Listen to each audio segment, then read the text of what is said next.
The Mariners have already played 63 games this season, and not a single one has come against the Angels. That, of course, will be rectified with the two clubs kicking off a rare 5-game series at T-Mobile Park tonight. We're going to get you set for that. We're also going to talk about the draft a little bit and whether or not Matt Brash could be a game changer out of the bullpen here on the Locked On Mariners podcast. Colby, hit it. You are Locked On Mariners, your daily Seattle Mariners podcast. Part of the Locked On Podcast Network, your team every day. What's up, everyone? Welcome to the Locked On Mariners podcast, brought to you by Sports Card Investor. Download the Sports Card Investor app today and easily browse over 630,000 cards from every sport, with hundreds more added each week. It's available for free in the Google Play and Apple App Stores, or you can go to sportscardinvestor.com/lockedon to check it out. It is Thursday, June 16, 2022, and thank you so much for making us your first listen of the day. We are free and available on all platforms. I am your host, Tidy Gonzalez, joined as always by my co-host, Colby Patnode. We cover the Mariners over at InsideTheMariners.com for Fan Nation over on the Sports Illustrated Network. Be sure to follow the show on Twitter at LO_Mariners. Follow Inside the Mariners at Inside Mariners. You can follow me at Dane Gonzalez, that's DANE, GNZLZ, and Colby at CPAT11, that's CPAT11. Be sure to also check out our Patreon at patreon.com/Control the Zone. We post 2 additional shows on there every single week. And if this is your first time joining us here on the Locked On Mariners podcast, welcome to the show. If you like what you hear, give us a follow or subscribe wherever you're listening to this. And if you're watching us on YouTube, hit the subscribe button, turn on the notification bell, and give this video a thumbs up. We greatly appreciate it. So we're going to be talking about the Mariners Angels series that is starting tonight. We're going to be talking a little bit about Matt Brash. Could he be a game changer for the Mariners bullpen? He's been looking great down in Tacoma as of late.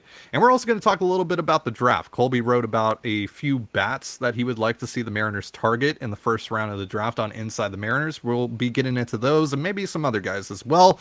But first, let's get into the series. This is the first time we have seen the Angels all year. Of course, the Mariners were initially supposed to see them in the second series of the season, but the lockout canceling those first 2 series pushed these games ahead into the summer, and we're going to be making up one of those in the series, which makes for a 5-game series this weekend. I believe that game will be made up on Saturday in a doubleheader, which is pretty brutal.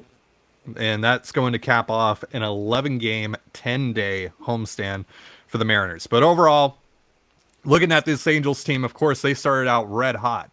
And then, as we all know, they lost 14 games in a row. Some injuries sprinkled in there as well, but just overall, typical Angels regression, right? Joe Madden ended up being fired, and now Phil Nevin is the manager in Anaheim. And they played a little bit better under Nevin. Of course, they finally snapped their losing skid. And they've been okay, but this team is dealing with some injuries still. Mike Trout has been hampered a little bit. He's going to play in the series, of course. Anthony Rendon is day-to-day with a wrist injury. And, of course, David Fletcher, who's been an absolute pest when playing the Mariners, is not going to be playing in the series. He's been dealing with a hip thing. He's on the 60-day IL. So, yeah, darn. Oh, shucks. Yeah. So, looking at this Angels team and kind of looking at what what happened during their hot start and what's happened ever since, what stands out to you about this club? Are they any different than any other Angels team we've seen in the past? Same team, different year, really. It's a team that invested in the wrong side of things for multiple off seasons. They've been obsessed with building the best offense they possibly can. For the most part, largely ignored pitching. They did go out and they did get Noah Syndergaard, who's been pretty good. But once again, it's not enough. They went out and they spent a ton of money on their bullpen. Bullpen's not very good. Funny how that happens. So the Angels, they can't really pitch. Even Ohtani's having a bit of a up and down year on the mound. We'll see what version we get tonight. I have a feeling we know which one we'll get tonight. But, it's one of those things where the Angels are who they are, and they're very, very consistent. They just don't have enough pitching really to sustain multiple long winning streaks. The offense is good, but again, Trout has dealt with injuries, or Rendon has dealt with injuries in a few years that has severely hampered them. And Shohei, while being very, very good, is certainly not good enough to carry that team. So they went out, they spent a ton on their bullpen, and the bullpen is still defensively, they're kind of a mess. They've gotten major production from Taylor Ward, who's recently come off the IL. But that is, to say, tenuous. Taylor Ward has never done this before. So, yeah, it's kind of hard to believe that that's going to carry on throughout the year. But we'll see. It's a team that can swing, even though they haven't lately. It's a team that has talented arms, but doesn't really produce. And it's a team that spent a ton on their bullpen, and their bullpen is bad. It's the Angels. It's the Angels. I mean, some things never change. Yeah, it is certainly the Los Angeles Angels of Anaheim. It's typical Angels stuff. Yeah, outside of Ohtani and Trout, the bats have been up and down. You mentioned Ward. The catchers have been pretty good. Kurt Suzuki and Max Stassi, and of course Stassi is always going to hit a home run against the Mariners because that's just what he does. Looking at the pitching, the pitching has been better with the addition of Noah Syndergaard. They also brought in Michael Lorenzen and fully converted him into a starter, and that's actually worked out pretty well for them so far. So, a couple of guys to look out for there. Of course, they got Sandoval in the rotation as well, and we're going to see Ohtani tonight. But yeah, this is still a team that is dealing with the same issues that it has pretty much ever since Jerry Dipoto left in 2015. And so with that, the Mariners should have an opportunity here to be able to get, 2, 3, maybe 4. It would be fun if it was all 5, but hopefully the Mariners can turn things around here against a team that they've had some success against. And of course, remember, the last time the Angels came to Seattle, kind of ruined your playoff chances. So be nice to get a little revenge. That won't certainly make up for the disappointment of the end of last season, but a little revenge, a little tiny bit of a revenge would be nice tonight, right? Mm-hmm. Sure. By the way, in the last 54 plate appearances, Taylor Ward is hitting a .184, 259, 347. So. The crash back to reality has started to happen. And here's a fun note. In the last 14 games Taylor Ward has appeared in, the Angels are 0-14. So, yeah. So what you're saying is every time that Taylor Ward is in the lineup in this series, the Mariners are automatically going to win that game. I wouldn't go quite that far, but yeah, pretty much. But no, it's... the Angels are a dangerous team. They certainly can beat you. I don't think they're severely more talented than you, right? So it's not a case where it's like, Boston probably just a little more talented than you. Minnesota probably just a little bit more talented than you. Anaheim, top heavy. Not a lot of depth there, so we'll see. Yeah, you'd really like to win this 5-game series. It's beyond ridiculous they're not doing 7-inning doubleheaders this year. It's dumb. And just a word of advice: if you're planning on games on Saturday, you do need tickets for each individual game, which, by the way, is also stupid for the Mariners to not just have one ticket. Be good for both games.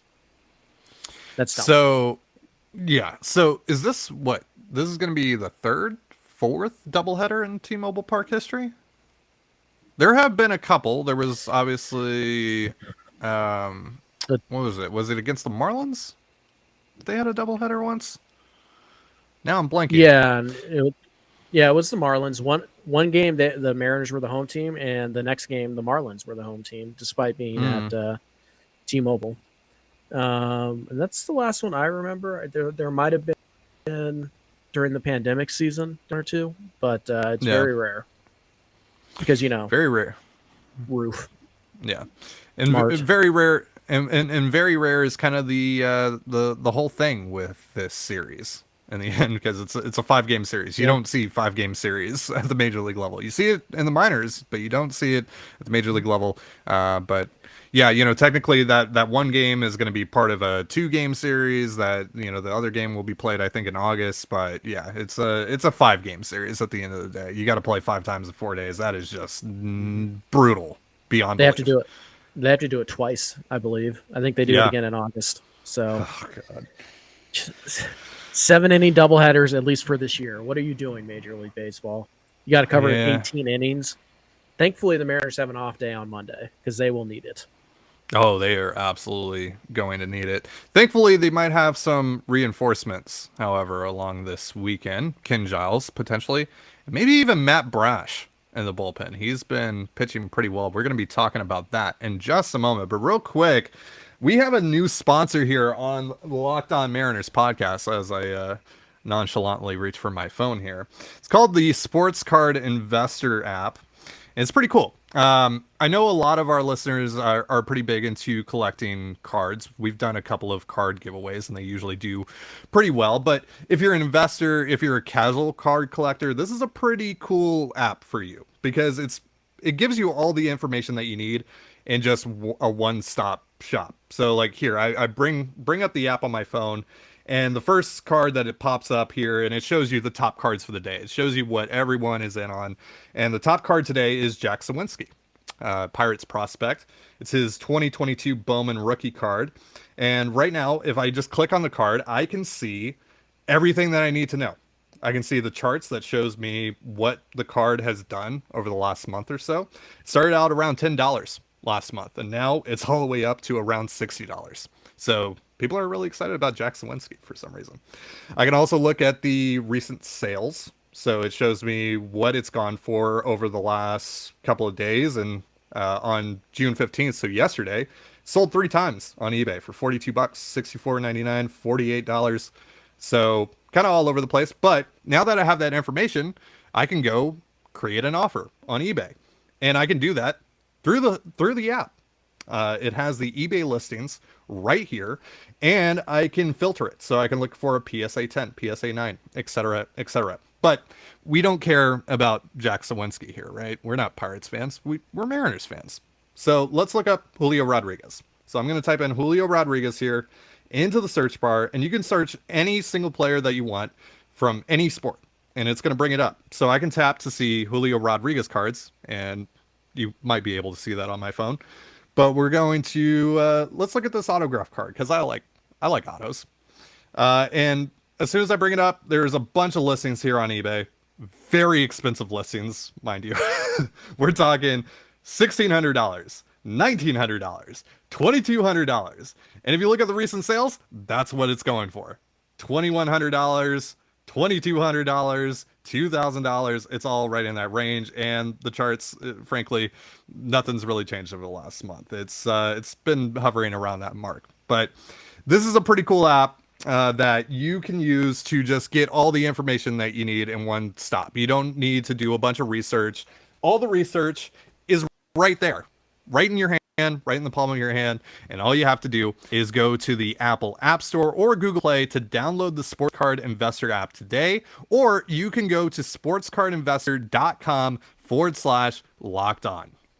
You're listening to the Locked On Mariners podcast. Thank you so much for making us your first listen of the day. And before we get into our next segment, we have an important favor to ask you. We've put together a survey so we can learn more about listeners like you and make your favorite Locked On podcast even better. This is your opportunity to tell us what you like and don't like about Locked On Podcasts. Go to lockedonpodcast.com/survey right now to get started, and it won't take very long. And everyone that completes a survey can qualify for a chance to win one of 10 $100 Ticketmaster gift cards. To take our audience survey, go to lockedonpodcast.com/survey.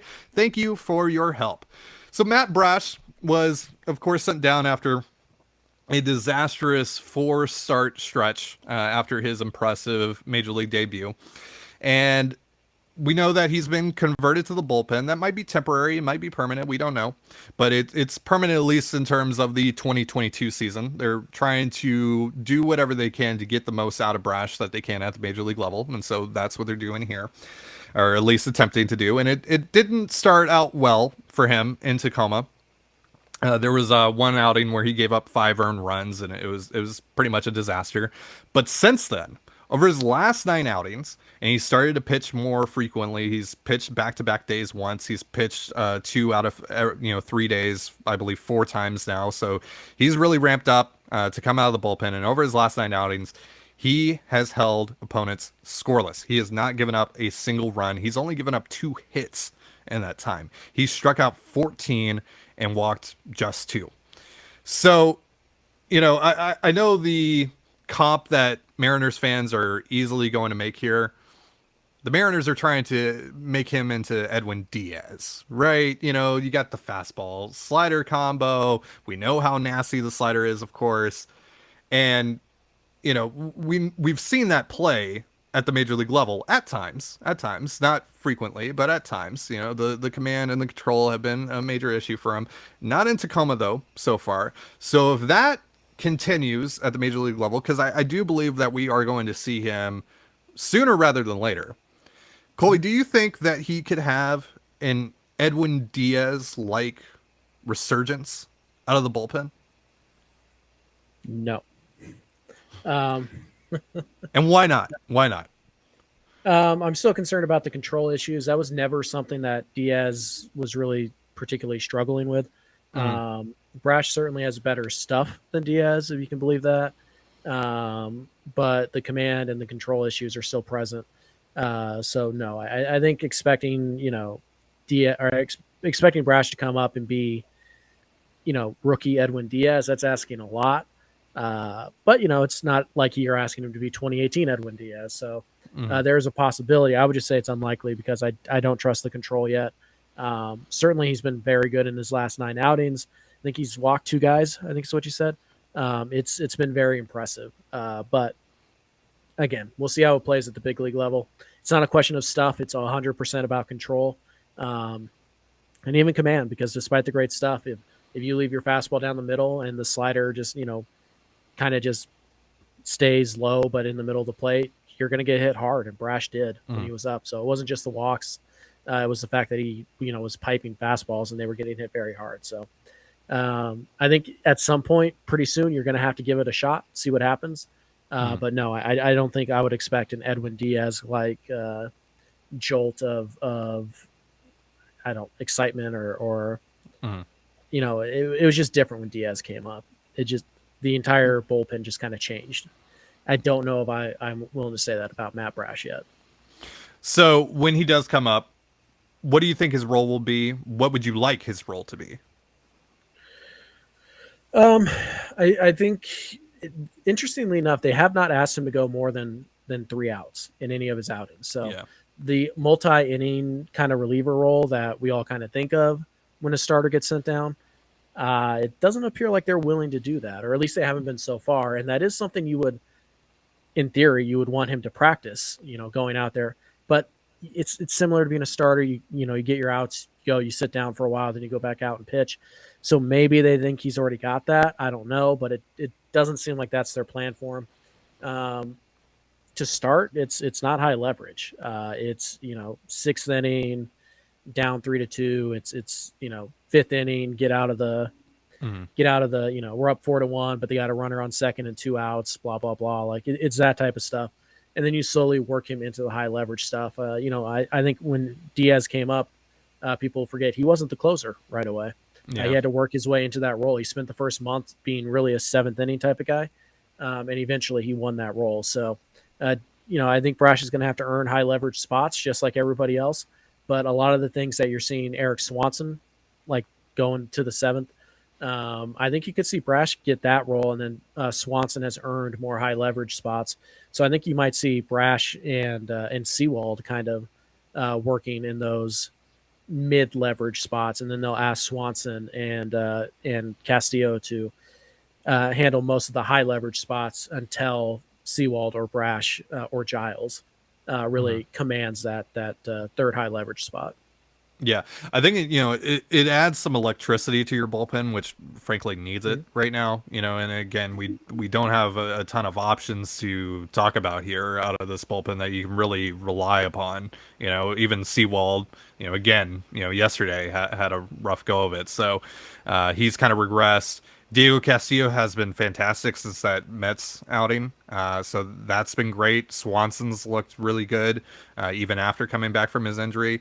Penn Murphy has been up and down. Obviously, yesterday was a bit more of a down for him than an up.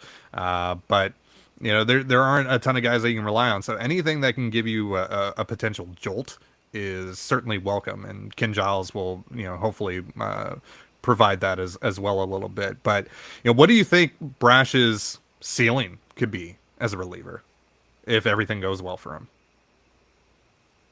We talking like one of the best relievers in the game? Edwin Diaz. Yeah. Yeah, absolutely. Like it's because it's going to be 95 to 98 with movement on the fastball and a wipeout slider. And if everything's going right, it means his control command is probably 50, 55. He doesn't even have to be that fine with his. He just has to stay out in the middle of the plate. If he can be near the edges with that stuff, he's going to generate a ton of strikeouts. He's going to generate a ton of weak contact. I think the ceiling is Craig Kimbrell in his prime. And I mean, I don't know if he's going to get there again. The control is really what's holding him back.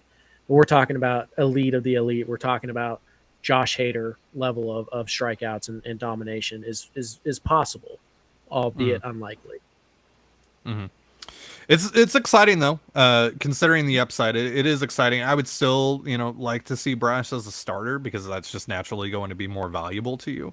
And I just, I love watching that slider, and any opportunity that I can get to watch that slider more, I'm very excited about. But him as a reliever as well is a very exciting prospect for sure. And so we'll see if this. It's not really much of a gamble, but this project that they're kind of working on right now pays off for them. So it worked out for them once. See if it does again. So let's talk about the draft here in just a moment, because the draft is only a month away, and the Mariners have the 21st pick in the event, and there's some bats that you like for them. So we'll be going over those in just a moment. But real quick, a reminder, this episode of Locked On Mariners is brought to you by LinkedIn. As the sun comes out and small businesses are back in business, LinkedIn Jobs makes it easier to grow your team. LinkedIn Jobs helps you find the people you want to interview faster and for free. Create a free job post in minutes on LinkedIn Jobs to reach your network and beyond to the world's largest professional network of over 810 million people. Then add your job in the purple hashtag hiring frame to your LinkedIn profile to spread the word that you're hiring so your network can help you find the right people to hire.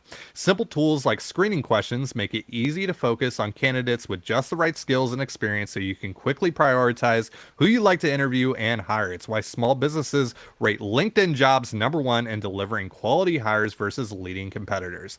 LinkedIn Jobs helps you find the candidates you want to talk to faster. Did you know every week nearly 40 million job seekers visit LinkedIn? Post your job for free at linkedin.com/lockedonmlb. That's linkedin.com/lockedonmlb to post your job for free. Terms and conditions apply. Our friends at Built are always coming out with amazing new flavors. Well, this time, Built has truly done themselves with their new mud pie flavor. And for the first time ever, Built is introducing the new mud pie flavor in both mud pie bar and mud pie puff. Not sure what mud pie tastes like? Well, if you're a chocolate fan, you better sit down for this. We're talking chocolate mousse, whipped cream, cookies and cream crumble. Stop drooling. Get to Built.com to order your box of mud pie bars and puffs right now. You won't regret it. And the best part is they're incredibly healthy for you. It's actually good for you. No, really. All Built products are low calories, high protein, and low sugar. Mud pie is packed with 16 grams of protein and only 150 calories and 8 grams of sugar. It's like your mom baked the most deliciously creamy chocolate mud pie and wrapped it up just for you. So go to Built.com, use promo code LOCKED15, that's LOCKED15 for 15% off your order. Again, that's LOCKED15 for 15% off your order at Built.com. So again, the draft is just about a month away. It's going to be happening during the All-Star week again for the second year in a row. And the Mariners have the 21st pick in the draft. And we talked a little bit about the draft on the show before and kind of how the Mariners have historically looked at college pitchers. They did buck that trend last year with the selection of prep catcher Harry Ford. They also took prep shortstop Edwin Arroyo with their next pick, which bucked another trend for them. Could they continue to buck that trend, Colby? Could this be the start of a new trend for them? Could they be looking at some prep guys, or is it back to the college circuit? You wrote today about 5 bats, 4 of which are in the college circuit that you would like for the Mariners to target in this draft. Let's start with them. Let's start with the guy that you love, Zach Neto. Why do you like Zach Neto so much? The word that comes up when people talk about Zach Neto is typically fiery. He is a guy who flat out hits. He's dominated everywhere he's ever played, including the Cape Cod League, the premier summer league. He hit 304. He hit 304, 439, 587. He is a guy who has tremendous pull power. He can play a pretty decent shortstop. He's probably second baseman long term. He's got the big high leg kick. There are some concerns about, how many moving parts he has in his swing.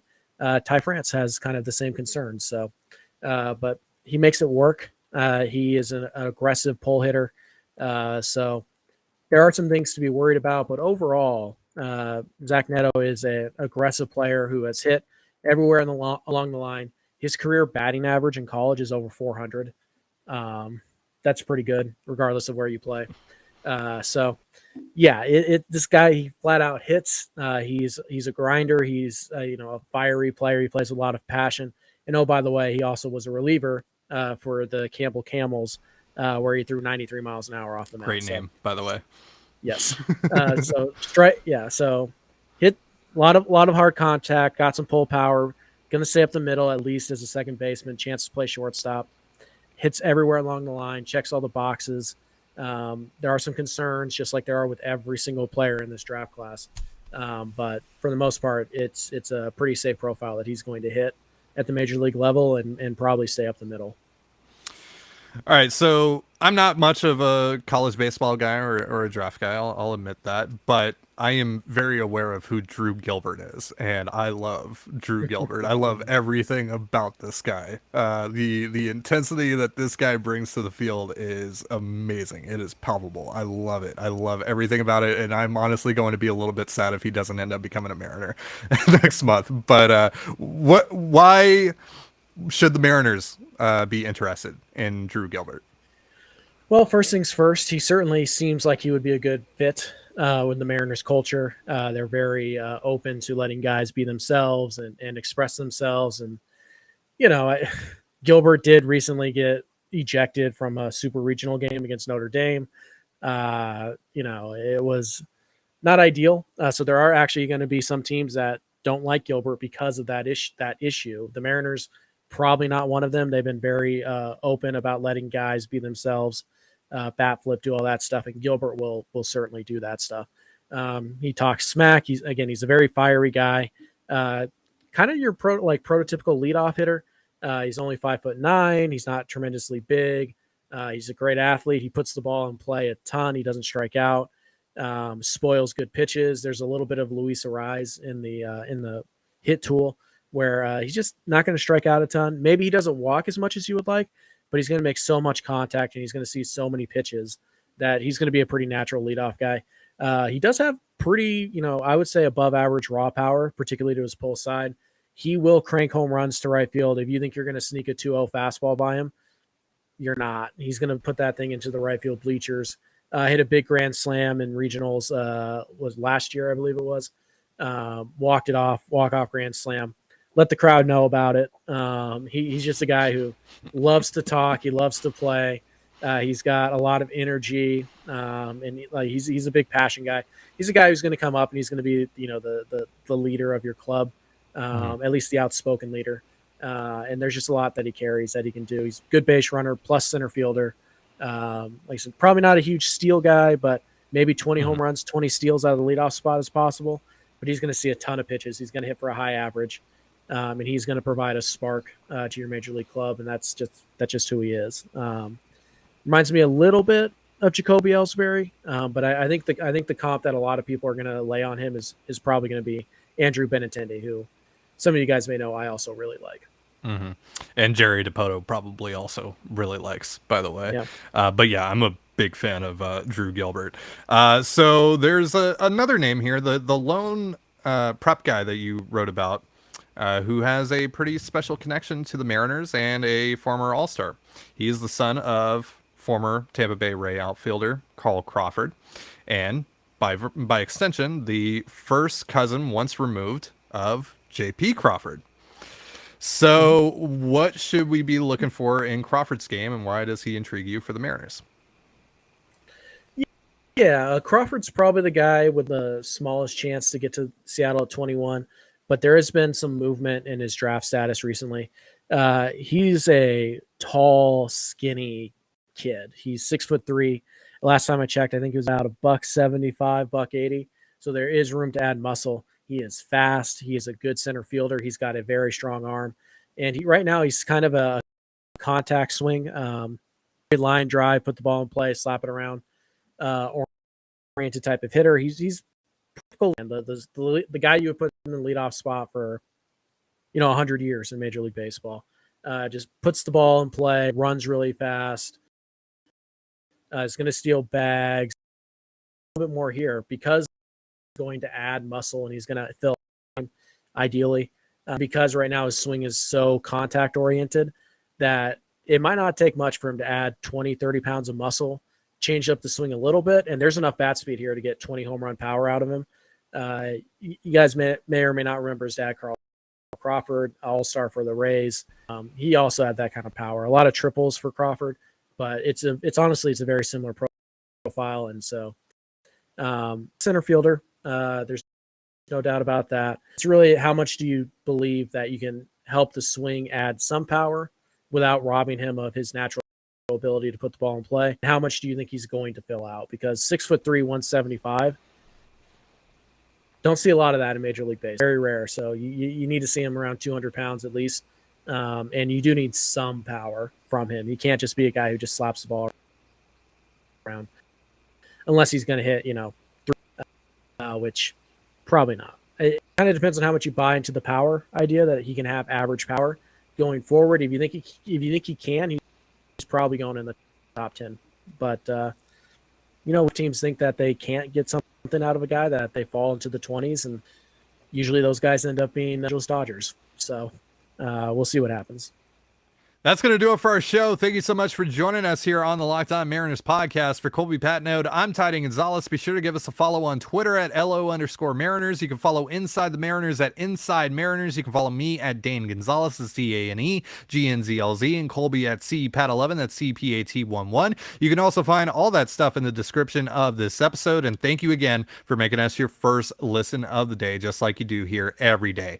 The first picks of the Ultimate NBA Mock Draft have been made. Search now for Ultimate NBA Mock Draft and get over 50 insiders, the Odyssey sports experts, and the draft experts of Locked On NBA Big Board. The 5-episode Ultimate NBA Mock Draft is underway. Make Ultimate NBA Mock Draft your second listen today. And with that, have yourself a beautiful baseball day, and we'll see you tomorrow. Peace.